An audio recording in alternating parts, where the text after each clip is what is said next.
Welcome to Garden Delights. I'm Susan Howington, Family Consumer Science Agent with the Henry County Cooperative Extension, partnership with the University of Georgia Extension Service.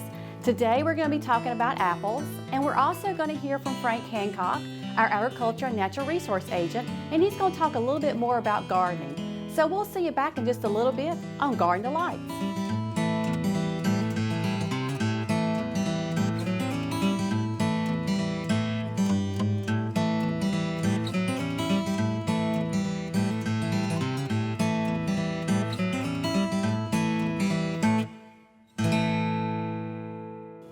Welcome back to Garden Delights. Today we're going to be talking about apples, and it's one of my favorite fruits. I know that my husband will say it is one of his favorite fruits, especially when some other fruit's not in season. Apples are in season right now. You will see them in the grocery store. You may see a different variety in the grocery store. Or you may want to travel up to North Georgia and pick your own apples. So either way, pick an apple up. Let's talk about this apple because this is a Granny Smith apple. It is great for cooking. It has that tart, crispy taste. It's not as sweet as some other apples that you might like, but a Granny Smith is a really good cooking apple, so that's what I'm going to be using today.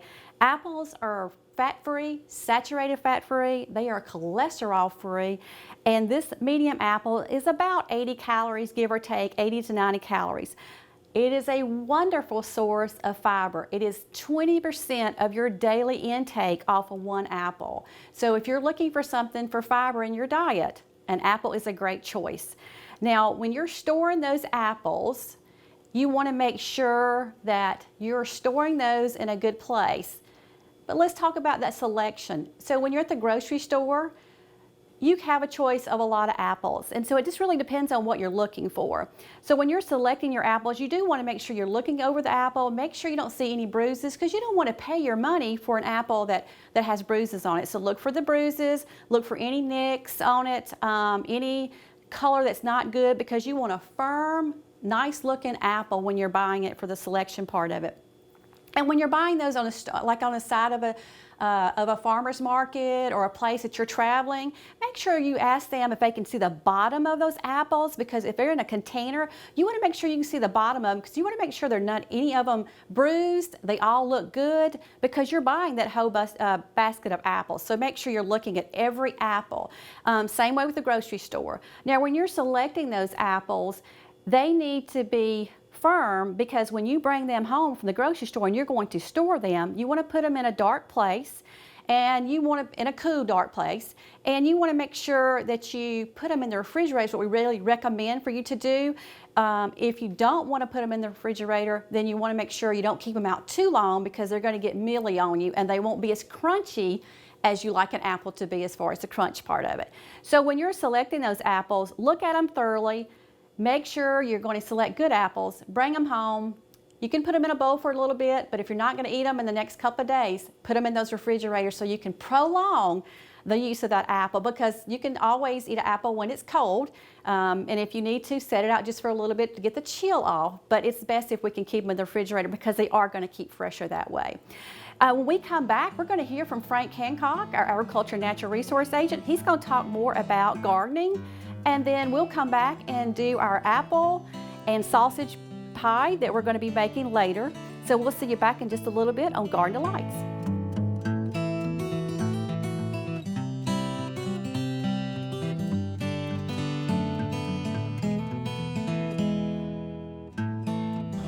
Okay, today we're going to talk a little bit about fall gardening. It's time, or right at past time for some vegetables, but we're going to talk about that. We'll let the truck go by before we start talking. And but before we start talking about our fall vegetable crop, talk a little bit about tomatoes. If you recall, in one of our previous episodes, we planted these tomatoes. They were very small. They've done well. We've gotten a lot of nice, big, juicy beefsteak, or not beefsteak, but they are beefsteak, but mortgage lifters is what these are. And they are an heirloom, and they've grown here all summer with very little disease, pressure, everything's done well. This time of the year, though, we start getting some pressure from leaf-footed bugs. I got a big battle going on with leaf-footed bugs, and of course the ladies in the office have picked all these tomatoes, so I don't have very many ripe ones to show you right this minute, but I will show you some leaf-footed bugs. We have a special problem with them here. They overwinter in weeds and tall grass and things, and on this hillside, this hill was too steep to cut with a lawnmower, and so we planted Cerisa lespedeza and love grass on it, so that gives a nice place for these bugs to raise and stay around. So when the tomatoes get pink and ready to start ripening, the leaf-footed bugs come and they're nymphs. And what they do, if I can get one right here, here's one right here that's it's not quite ready, but let me get it out of here. They pierce the tomato, and it starts to feel kind of like sandpaper where they've sat there, and the little red nymphs are also, they'll get on the leaves.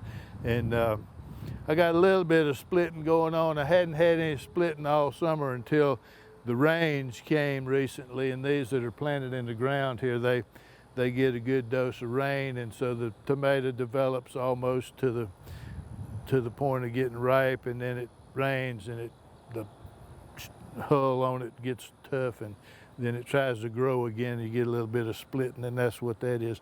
But just wanted you to see a little bit about what these bugs do. I come out here with some Pyganic and spray them every other day or so, but it's a battle right now, but that's a subject for another day. We'll talk to you about trap crops and how to control these things organically at another time. On your fall gardening, we're going to talk about planting. Fall slips up on us sometimes because some of these vegetables, what we would do to plant our fall garden is we would take the University of Georgia's garden calendar here, vegetable gardening in Georgia, and in it we have a list of what to plant when, and so that's a good thing to go by. You can grow almost anything you want to in the fall as long as you plan for it to get right before the first freezing weather that we have. So our first killing frost is going to happen around November the 17th, generally. And so what we would do is we would take, like a plant that takes 90 days to mature, 90 days from November the 17th is going to put you about August the 15th. So you got to be planting stuff in August, and so we've done some of this stuff in August, but you can run it right on up to September because a lot of your vegetables don't take that long to mature. That way you get a crop before the frost kills it. So you can grow squash if you start soon enough. You can grow tomatoes again if you start soon enough. So just be thinking about that. You still got to go through checking your pH, putting down the lime, the right amount of fertilizer, all of those things that enter into it. What we've got here is we have planted some collards in a bucket here. We got them going. We've got some beets growing here. We've got some carrots right here. And some of these I'm gonna have to thin out. I haven't done that yet. I'm letting them get a little bit tougher so they'll pull out without pulling all the rest of them out. And then we've got some turnips growing in this bucket right here. I've also got some turnips planted in a raised bed down here, as well as some spinach. Kale is in this bed in front of me. And like I say, you start these things early, and it was hot when we planted this kale and it didn't come up real well. So you'll see 2 or 3 pieces there that are a little bigger than the others because I had to replant it, which is not uncommon because August can sometimes be very hot. And so anyway, you get your book and you take a look at what you can plant when and get ahead of the curve. If you wait until fall, you're going to be too late on a lot of vegetables because they need to be planted in this September time frame that we're talking about here, at least. Some of the things like the kale and the spinach, they'll go right on through the winter. The the frost will knock them back a little bit, but they'll pop right back out in the spring, and you can have another batch. Spinach, when it gets warm, is going to bolt. It's going to go to seed. Once it goes to seed, it's finished for the year. You just pull it out and plant something else in its place in the springtime. So that's kind of what we wanted to talk about today, is get out there and get your fall garden in before it's too late, because like I say, fall gardening slips up on us sometimes, and we don't start operating until October somewhere where we think it's fall, and we don't have enough time for it to mature before the frost kills it. And a lot of times, if the frost is coming and you've got your plants where you can cover them up and protect them from frost, a lot of times when that November frost comes, if you protected them, sometimes you get 2 or 3 more weeks of warm weather after that first frost, and they can continue to grow. So it's not the end of the world when the frost comes, as long as you're prepared for it. And that's what I wanted to talk to you about today. Get your garden planned. We got brochures. Come by and get a brochure from us, and keep on eating vegetables right on in through the winter. And now we're going to go inside and see what Susan is fixing.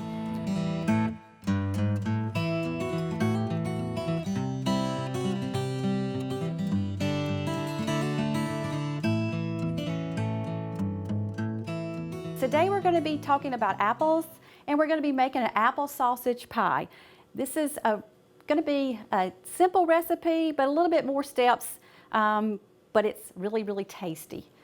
First of all, let me just start off and tell you that I've already browned the sausage, and I have picked chicken, Italian sweet sausage, but you may prefer another type of sausage, so please, do that as far as a substitute in the recipe. But that's what I'm going to be using today, because I'm trying to keep the calories just a little bit lower. And what I'm going to do now is you're going to need about 2 medium Granny Smith apples. And so what I have these apples. They are in a lemon juice and water. And the reason why I have put the apples in a lemon juice and water, because once an apple is cut, and once it hits the air, it's going to start turning brown on you. So to keep that from happening, if you have some kind of acidity, and most people have lemon juice in their refrigerator, so if you will, just take a little bit of lemon juice, a little bit of water, and you soak your apples in that. And you really do not taste the taste of lemon juice. It just gives it all you're going to do is just give a little bit of keeping the apples from turning, and that's all you're going to be doing. So 2 medium Granny Smith apples, washed, just like we always talk about. You've got to wash your produce, and then you're going to take those 2 Granny Smith apples, you're going to peel them and make sure you have the core out of them. So that's what I've done so far. So I've got the apple slices into big pieces. So now my game plan is to cut these into thin slices, and then we're going to add this to our butter over here in the pan. Now, normally if you were doing this, you would have your sausage, you could drain your sausage, put it to another bowl, and then you're going to add your apples into it. So we're going to do one step ahead. And I am going to go ahead and get my skillet heated up just a little bit. I don't want to heat it up too much, or that means that my butter is going to burn, and we don't want that. So I'm just going to kind of start it off, and I'm just going to show you what I'm doing. All I'm doing is slicing them, and I do want you to slice them thin, because when you stir fry them, when we get ready to, you're going to see how fast they become very tender, and you'll be ready to go. So I'm just going to slice these up. My butter is melting slowly. Do another one. And apples also are very good in vitamin C. They also have some other nutrients and vitamins in it, but they also very good in vitamin C too. So if you're looking for a fruit that has a little bit of vitamin C, you can think about your apples. The recipe is going to tell you want to have a pie shell, and it can either be one that you make, your homemade, or it could be one that you store-bought. It doesn't matter. But it needs to be like a deep dish, like a 9-inch pie pan. And so you want to have that one already cooked, like it says in the container or the box that you get it out of. The dough, if you're going to roll it out yourself, you want to go ahead and cook your pie crust or whatever it tells you to do to have it ready to go.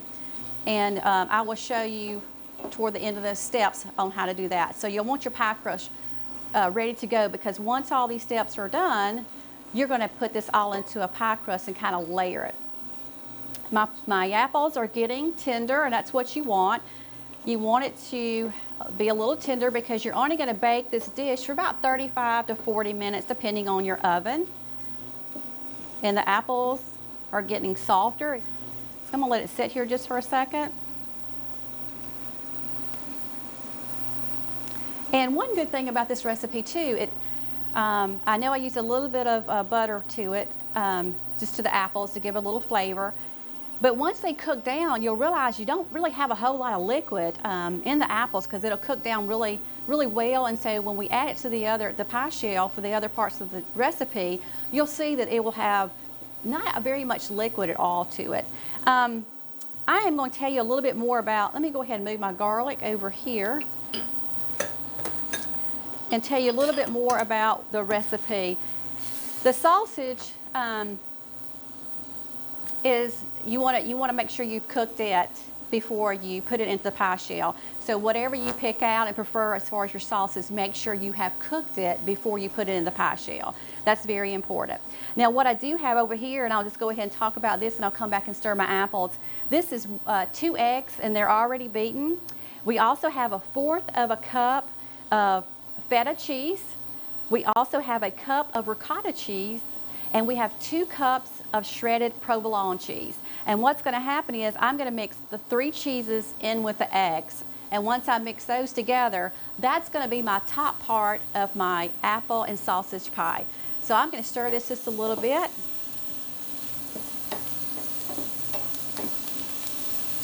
And to me, you could eat this any time of the day. It doesn't, just because you think of it's being a pie or like a quiche, it doesn't mean it has to be for breakfast. You could eat it any time of the day. And this might be a great way to, if your little ones like apples, it might be a great way, and they like cheese, to mix these together. And maybe you can get them to eat a little bit of their fruit for the day. These are getting softer. And before they get to the stage I want them, and usually what I'll do is I'll take half of an apple and I'll just kind of push my spoon down. And if it looks like it's getting ready to come apart, then I know they're getting soft enough for me to be able to make this apple and sausage pie. And they'll also get a little limp. So what I'm going to do now is I'm going to add, because they're getting pretty soft, and you'll see the change of the color of those apples too. They'll almost get to where, not you can see through them, but they'll get to where you can tell they're getting, they're cooking, that they're changing the texture, and that's going to be something you want to watch for. The last step, and this is your garlic, and like I said, this is 1 clove of minced garlic, and you're going to add it to it. So we're going to add it to it and keep stirring, because I want my garlic to mix in. Oh, if you could smell this, it smells really good. The garlic's just going to mix in with the apples, and I want to make sure that I've got it heating up really good before I go on to the next step. And I just want that aroma of the garlic to mix in with the apples. And you can see that was 2 apples. And when you cook apples, and I don't know if you ever made applesauce before, but once you start cooking apples, they start kind of getting smaller and smaller. So it's amazing how when you start cooking things, how they condense in their size. All right. This is about where I want it. And I think the apples are looking really good. And they have just a little brown to them. I've got everything looking good, so I'm going to cut this off. And this is still going to be hot.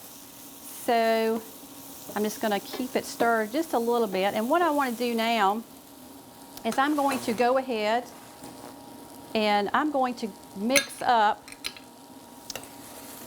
the cheese and the egg mixture. I want to go ahead and do that because I want to be able to put the pie together once we have it all together. And I'm going to start with the mozzarella cheese first. I'm going to dump that in there.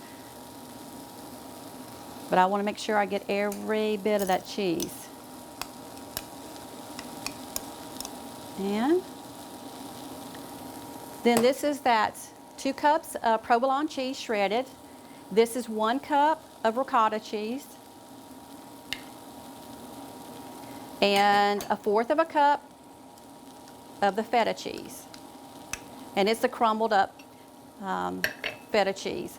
I'm going to use my spoon and see if I can stir it up just a little bit. First I'm going to come back, because this eye is still hot, I'm just going to come back and stir my apples just a little bit.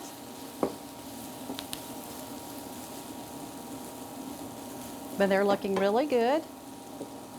And I'm going to mix this around. So I've already have my 2 eggs, they're already beaten up, and my goal is to just get this mixed up really good. So I'm just going to kind of fold it in.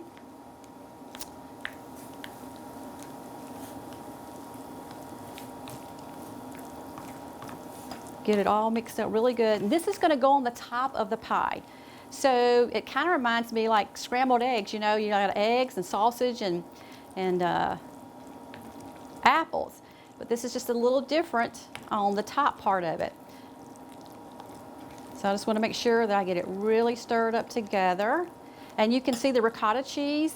Uh-oh, I just broke my spoon. I'm going to have to keep stirring though with this spoon.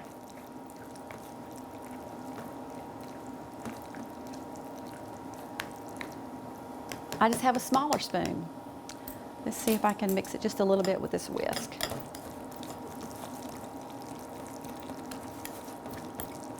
I want to make sure I get it off the whisk though. All right, that looks good. All right, so we have our egg mixture and cheese mixture all mixed together. And so the next thing we're going to be doing, so I'm going to tray it out and put some of this away so you can see how I'm going to put this together. I'm going to put this down below. And what I have now is the pie shell that I talked about earlier. I said you need a pie shell. And so it's already been pre-cooked like it said in the package, so I've already done that. So the first thing you're going to do is you're going to add your sausage that you already have cooked. So that's going to be your bottom part of the pie. And you want to spread that out because you want to make sure everybody gets a slice that's going to have a little bit of sausage in it too. So that's going to be your bottom part. So I'm going to smooth that out. And then next, you're going to add your apple mixture on top of the sausage. And you can see the apples are very tender and they smell really, really good. So I'm going to smooth this over the top of it. And that's the apples, sugar, onions, and a little bit of garlic. All right, have that. So I'm just going to make sure this is evenly distributed around the sides of the pie shell, and I want to make sure they're in the middle a little bit because you want to make sure too you get a slice of apple. And you can see that was a lot of apples when I started chopping, but you can see it's not as many as you would think once I put this on.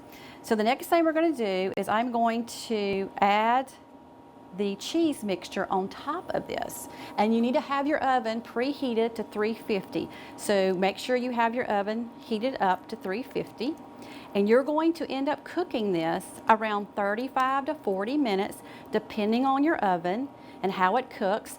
And the key to making sure it's done is you may want to insert a knife into, put this over here, into the middle of it, and if it comes out clean, then that means you are good to go as far as eating your apple and sausage pie. So as you can see, this spreads really easy over the pie, just like this, and you want to make sure that you get it all the way to the edge, and you want to make sure it covers the apples.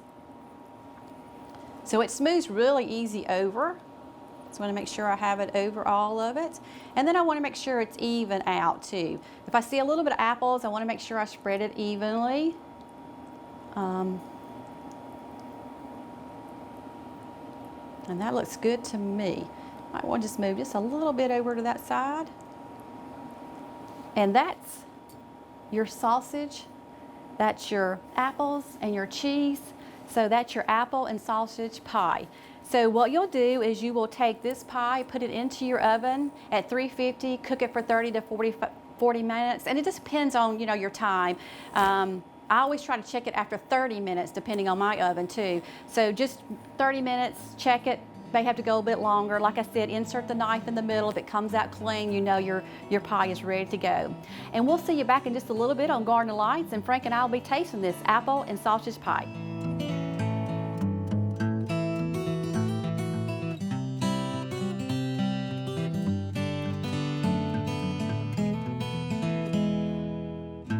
Welcome back to Garden of Lights. I have Frank with us, and we're going to be tasting the apple and sausage pie.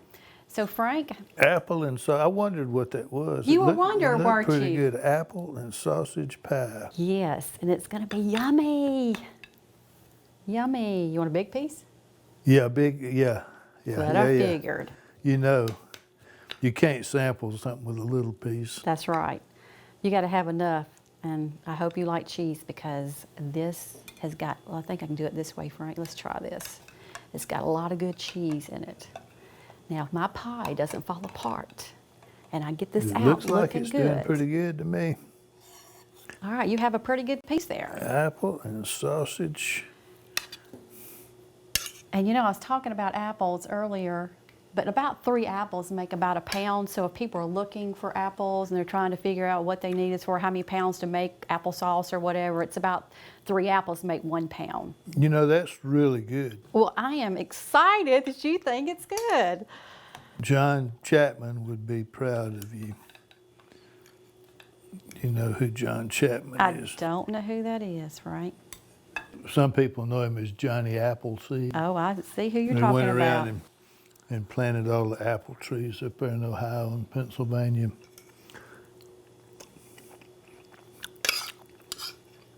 They were growing them to make cider, though maybe we should do that one show. We Make should. some apple cider. I love apple cider, especially this time of year. This is really, really tasty.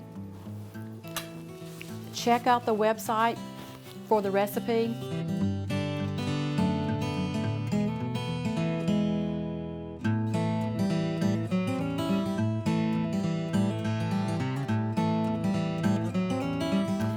Apples make it a little sweet to it. Cheese is really nice together.